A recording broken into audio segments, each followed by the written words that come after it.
ওই ইজ্জত যা যা কয় আমাকে চেয়ারম্যান সাহেব একদম ওইভাবে চলে। হ্যাঁ তা কিছু না সত্য। আচ্ছা শুনছো নাকি ওই যে ঢাকা থেকে সোহান ভাই জানাইছে? হ্যাঁ ঢাকা জাহাঙ্গীরনগর বিশ্ববিদ্যালয় থেকে গতকালকে আমার সোহান ভাই জানাইছিল। শোনো ওই যে দেশের প্রতি যে আমাকে দায়িত্ব কর্তব্য আছে না, তারপর আমরা তো দেশের নাগরিক তাই না, আমাকে তো অনেক অধিকার আছে, এই সম্পর্কে অনেক কিছু বলে গেছে। আমারও তো কইছে দেশের প্রতি নাগরিকের কি কি দায়িত্ব কর্তব্য আছে, তারপর নাগরিকের কি কি অধিকার আছে এই সম্পর্কে কইছে। শুনবা কি কইছে?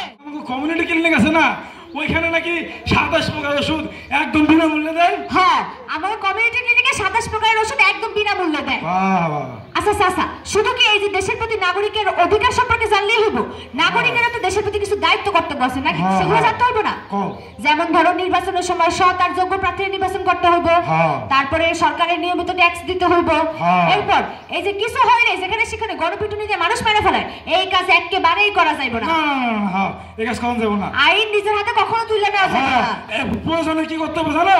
ওই যে জরুরি পুলিশি সেবার নাম্বার আছে না, বাজানে কইছিল আরে 999। দুলা ভাই এই ইউনিয়নে কার এত বড় স্পর্ধা, কার এত সাহস, এই ইজ্জত বেঁচে থাকতে আমার দুলা ভাই রে ইউনিয়ন পরিষদের চেয়ারম্যান রে বেইজ্জতি করার প্ল্যান করে। মনে চাচ্ছে যে এক্ষুনি যে ছেলে মিলে গুলো হুদাই লাভালাভি করতেছিস, দরকার সময় তো তোরে খুঁজে পাই না। না দুলা ভাই মানে রাগে সত্যি করে একটা কথা কত, এলাকার লোকজন কি সত্যি সত্যি আমার নামে বদনাম করে বেড়াচ্ছে। কি বলতে বাকি রেখেছে দুলা ভাই? কি বলেছে আপনাকে জানেন? কি বলেছে? আপনি নাকি একটা চোর, বাটপার, শয়তান, আপনি নাকি এই জনগণের হক নাকি আপনি মেরে খান, আর বিশ্রী বিশ্রী কথা বলেছে। আর এই গতকাল আমাদের ওই কলেজ মাঠে যে ইউনিভার্সিটি থেকে একটা ছেলে এসেছে না, যে কি সোহান নাকি, আর তার সাথে জুটেছে আমাদের ওই পশ্চিম পাড়ার শফিক মেয়ার একটা মেয়ে আছে, চ্যাটাং চ্যাটাং কথা বলে। এই দুইটা মিলে আপনার বিরুদ্ধে মিটিং করেছে। আমার বিরুদ্ধে মিটিং করছে? এই আমি নিজের চোখে দেখে এসেছি। এটা তো ঠিক না। শোনো, ইউনিয়ন পরিষদ নিয়ে মানুষের মধ্যে একটা ভুল ধারণা আছে। সবাই মনে করে কি টাকা নিলেই বুঝি ঘুষ। আরে ভাই সরকারি ফি আছে না, প্রত্যেকটা সেবার একটা সরকারি ফি আছে, সেই সরকারি ফি তো ঘুষ না। তবে সরকারি ফির বাইরে যদি কোনো টাকা পয়সা চায় সেটা ঘুষ, ঠিক কিনা? এখানে তো সমস্যা মানে আমরা জনগণ আপনাদের ভোটে নির্বাচিত করছি তাই না, আমাকে ভালো মন্দ কেন দেখবো আপনি? আমরা তো আর যে ইজ্জত ভোটে নির্বাচিত করি নাই যাতে করে আপনার পরিষদে ভালো লাগে। তোর খুব সাহস বেড়ে গেছে, তুই আমাদের ইউনিয়ন পরিষদে ঢুকে তুই আমার দুলা ভাইরে আমার বিরুদ্ধে অভিযোগ করছিস। তুই খাই যদি চা বেছে, তোর এত বড় সাহস? চা বেছে খাই তো কি হয়েছে? একটা মানুষ চা বেছে খাইলে কি তার অপমান করা যায়? না মানে ওই যে চুপ, বেশি কথা কস। তোমরা কিছু বলবা? হ্যাঁ চাচা। আল্লাহ রে আল্লাহ, কি মিথ্যা কথা বলে দুলা ভাই। ও চাচা কোনো মিথ্যা কথা না চাচা, সব সত্যি কথা। সব সত্য কথা। চেয়ারম্যান চাচা আমার একটা প্রশ্ন আছে, এই যে আমাদের ইউনিয়ন পরিষদে রাস্তা মেরামতের কোনো বাজেট নেই? এই পরিষদে যে রাস্তা মেরামতের বাজেট আছে কি নেই এই প্রশ্ন কর তুই কে? 100 বার এই প্রশ্ন করবো। শোনেন চেয়ারম্যান চাচা, আমি হইলাম এই ইউনিয়ন পরিষদের একজন বাসিন্দা আর এই রাষ্ট্রের একজন নাগরিক। নাগরিক হিসেবে এই ইউনিয়ন পরিষদের বার্ষিক বাজেট জানা যেমন আমার অধিকার, তেমনি চেয়ারম্যান হিসেবে এই ইউনিয়ন পরিষদের বার্ষিক বাজেট আমাকে জানানো আপনার দায়িত্ব। দেখেছেন জ্ঞান দিচ্ছে। একটু সাইডে আসবো। আচ্ছা তুমি সবার সামনে আমার নিয়ে চিল্লাফাল্লা করতেছো। আমি তো একটা চেয়ারম্যান, আমি একজন চেয়ারম্যান হিসেবে আমার তো মান সম্মান আছে। তুমি সবার নিয়ে জোট পাকাই দিছো, চিল্লাফাল্লা করতেছো, মুখে মুখে তর্ক করতেছো।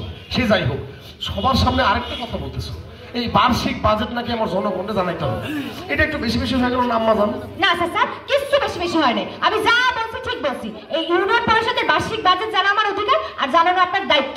কিন্তু আমার আগের কোন চেয়ারম্যান জনগণের বার্ষিক বাজেট নিয়ে কখনোই কিছু বলে নাই, তাহলে আমি এখন কি দরকার? ও মা, তা আপনার আগের কোন চেয়ারম্যান জনগণের বার্ষিক বাজেট বলে দেখে আপনি বলবেন না? তাহলে আমরা আপনার ভোট দিয়ে কেন নির্বাচন করছি? চাচা এখন যদি আমরা আপনার ভোটটা দিই আপনি পাস করতে পারবেন? আমি সেই কথা বলছি না। এই মেয়ে তুই কে আমার ওই দুলা ভাইরই ভয় দেখাচ্ছিস, হুমকি দিচ্ছিস? না দুলা ভাই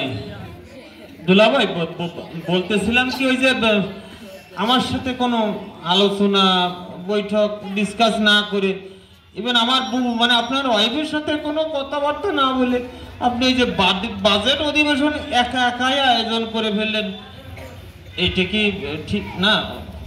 এমনি তোর সাথে আমি কি আলোচনা করব? জনগণ ভোট দিয়ে আমার চেয়ারম্যান বানাইছে, তোরে কি জনগণ ভোট দিছে? চেয়ারম্যান তো আমি আমার জনগণের সাথে কথা বলে সিদ্ধান্ত নিব আমার কি করা উচিত কি করা উচিত না, ঠিক কিনা? এই তোর সাথে আমি কি আলোচনা করবো? তুই আমার ইউনিয়ন পরিষদে পয়সা পয়সা তুই মানুষের কাছ থেকে ঘুষ নেস, আরে তাতে করে তো বদনামটা চেয়ারম্যানের হয়, কিন্তু ঘুষ তো আর চেয়ারম্যান নেয় না। এই সরকারে ফির বাইরে কি কোনো ঘুষ আছে? তুই আমার ইউনিয়নে বসে বসে আমার লোক চক্ষুর অন্তরালে সবার অন্তরালে তুই গরিব মানুষের কাছ থেকে ঘুষ নেস, তোর নাকি ফল ফ্রুটস খাওয়া লাগে না? ওই এক সর দিয়া তার ফলাই দিব। তোর সব অপকর্মের তথ্য আমার কাছে আছে, তোর 12টা আজকে আমি বাজাই দিব, আমি তোর কইলাম। দুলা ভাই, না না, তোর কোনো কথা আমি শুনতে চাই না। সম্মানিত এলাকাবাসী, আমি আপনাদের ইউনিয়নের চেয়ারম্যান হিসেবে আপনাদের প্রত্যেককে আমি এখানে রাখছি। আমার ডাকে সাড়া দিয়ে আপনারা সকলে এখানে আসছেন, এই জন্য আপনাদেরকে অসংখ্য ধন্যবাদ। সবাই হাততালি দেন। সম্মানিত এলাকাবাসী, আজকে এই শুভ দিনে এই ইউনিয়নের যে বার্ষিক বাজেট, সেই বাজেট আমি আপনাদের সামনে আজকে তুলে ধরবো।